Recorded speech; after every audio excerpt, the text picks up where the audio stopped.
Hola, ¿qué tal a los alumnos del Tecnológico Universitario de Aguascalientes, modalidad intensivo de la licenciatura en Derecho? Bien, vamos ahora con la unidad número 7 de nuestro curso de Derecho Constitucional relativo a la división de poderes. Bien, vamos a comenzar por abordar que esto tiene como origen, efectivamente, el evitar la concentración del poder en un solo individuo, o vamos a decirlo, en una sola institución o organización, porque ya se tenían los antecedentes, de que el exceso de concentración generaba de alguna forma las dictaduras o los despotismos que todavía en el siglo de la Ilustración le llamaban los despotismos ilustrados, ¿no? Estas formas de gobierno lo planteaban desde la antigüedad del propio Platón en su libro de las leyes, en el cual sostenía la pertinencia de que para evitar la concentración del poder, este estuviera mezclado con otros factores, en este caso la monarquía con la democracia. No sugería la monarquía pura o la monarquía pura por la misma razón, ¿no? Posteriormente Aristóteles en su obra de la política también viene a plantear algo similar, ¿no? La creación de una clase como tal, una clase política que se actuara como moderadora del gobierno, es decir, que evitara esos excesos y fuera como un dosificador a la hora de evitar la concentración del poder, ¿no? Incluso él hacía un señalamiento que fuera como un órgano colegiado, en este caso lo propone Aristóteles, legislador, y por supuesto o una rama como tal de funcionarios administradores, y también hablaba de unos tribunales, ¿no? O sea, que el rey o el monarca no fuera legislador, juez y también monarca, ¿no? Posteriormente hace los mismos reflexiones Cicerón, por su parte también vendría Maquiavelo en su obra del Príncipe. Tomás de Aquino también postulan a favor de esas formas mixtas y de la limitación de ese poder al príncipe. Pero como tal, mencionamos, ¿no? Por ahí a Maquiavelo, estamos hablando del Renacimiento. Pero ya en la Ilustración, en los siglos XVII, tanto Montesquieu en Francia como John Locke en Inglaterra van a hacer otro planteamiento distinto, ¿no? Y posteriormente vendría Rousseau en Francia para hablar acerca de esas nivelaciones. Bien, el inglés John Locke nos hablaba de que en su obra Tratados de Gobierno Civil expresa que los hombres, tal es así que mediante un pacto civil debían de celebrar un acuerdo con la autoridad e instituir la sociedad civil y política. Es decir, los ciudadanos son los que van creando a través de un pacto la forma de gobierno que la considera. Pero este poder no debía estar concentrado en una persona, sino en tres funciones o en tres poderes que se vendrían a desempeñarla como tal: el legislativo, ejecutivo y judicial. Por eso John Locke es debidamente acogido por parte de los independentistas americanos en el momento en que vean, o sea, Estados Unidos decide romper con la monarquía inglesa, con ese modelo monárquico, para instaurar una república que tuviera las tres funciones: un poder legislativo, que serían los congresistas y los senadores; posteriormente un presidente, un ejecutivo a cargo del presidente de los Estados Unidos, y la Suprema Corte de Justicia a cargo del Poder Judicial. Bueno, por otra parte, en Francia mencioné, Montesquieu también nos habla de crear una nivelación también de poder, igual, legislativo, ejecutivo y judicial, aunque en este caso Montesquieu no sería como de alguna forma tan acogedor con el Poder Judicial. De hecho, él minimiza mucho el Poder Judicial por considerarlo casi como pues un ente de segundo nivel, ¿no? Que de vez en cuando podía constituirse y que fuera recurrido por las clases del pueblo, ¿no? Que ya vimos los estragos en la Revolución Francesa, de alguna forma esos tribunales de salud pública, las catástrofes que vinieron haciendo en Francia.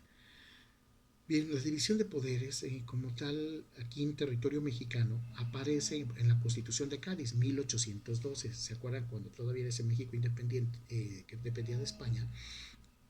Se tendría. Pero ya en 1824, en México queda acogido en la Constitución Federal. Y para nuestro caso, en esta Constitución y las posteriores, estaría en el artículo 49, el tema ya de la división de poderes.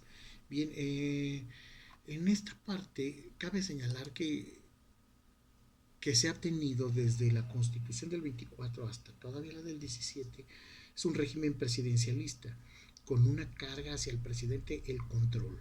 Sin embargo, poco a poco se ha ido diluyendo el poder de omnímodo que tenían los presidentes, poco a poco se fue diluyendo en la historia de México. No así, y esa es parte de los cuestionamientos que se le hacen al actual régimen en relación a que el presidente jamás debe de volver a tener la concentración del poder, ¿no?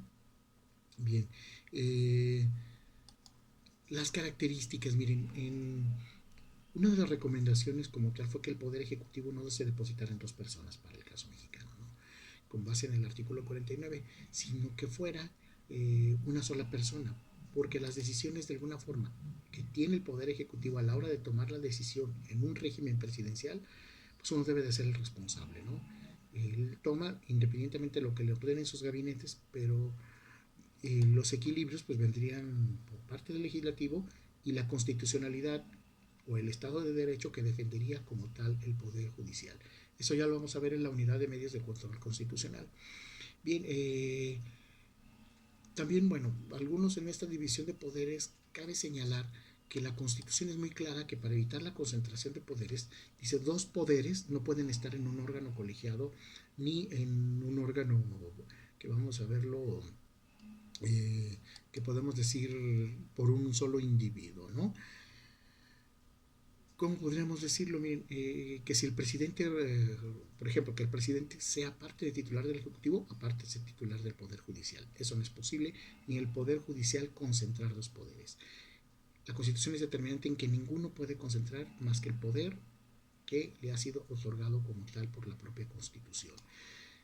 Sin embargo, hay funciones que les llaman formales y materiales y también, pues bueno, lo habrán visto ese concepto en Introducción al Derecho y también lo van a ver en Derecho Administrativo. Miren, de alguna forma, el poder, por ejemplo, el poder legislativo, su función material o formal es hacer leyes. Sin embargo, al interior puede tener las otras dos funciones, judicial y ejecutiva. Ejecutiva porque emite sus propios reglamentos, emite toda su organización y toma las decisiones de cómo administrarse el propio poder legislativo, pero a su vez también puede ser sujeto de tribunales, o sea, constituir una imagen similar al tribunal como lo es cuando se erige para el juicio político. En los casos de desafuero de algún funcionario del Poder Ejecutivo o Poder Judicial, ellos en algún momento dado desempeñan funciones judiciales. Y así sucede también con el Poder Judicial. En su régimen interno ya se le asumen posiciones del Ejecutivo y Legislativo, o el mismo Poder Ejecutivo con los tribunales administrativos, que es parte judicial, y en la parte legislativa con la emisión de reglamentos. Porque las leyes las hace el Congreso de la Unión, pero los reglamentos los hace el Poder Ejecutivo, los reglamentos de la ley. Si hablamos ley de educación, la hace el Poder Legislativo, pero el reglamento de la ley de educación lo viene a hacer el Poder Ejecutivo, ¿ok? Bien, vamos a ver. Finalmente, hace un momento les mencioné el artículo 49 de la Constitución, acerca de que no se pueden reunir dos o más poderes en una sola persona, ni depositarse, también lo dice, el poder legislativo en un solo individuo, ni la Suprema Corte, ni la función judicial. La Suprema Corte, recuerden, es un órgano colegiado de varios jueces y el Poder Legislativo deben de ser dos cámaras, unas que representan a las entidades federativas, es decir, los senadores, que son por estado, y los diputados que representan a la población. De una manera proporcional están presentes representando a la población del país por porcentaje. Bien, y sin embargo, esa regla de que no se pueden concentrar los poderes la estamos casi viendo en estos momentos. El artículo 29, cuando nos habla de la supresión de garantías, hay un momento dado en que el presidente de la República puede tomar hasta las decisiones legislativas por única ocasión, a través de sus gabinetes, legislar, determinar normas que van destinadas a la salvaguarda del país, como en caso de conflicto o situación, así lo dice la Constitución, que ponga en peligro a la sociedad. Por eso les mencioné que es como una situación actual.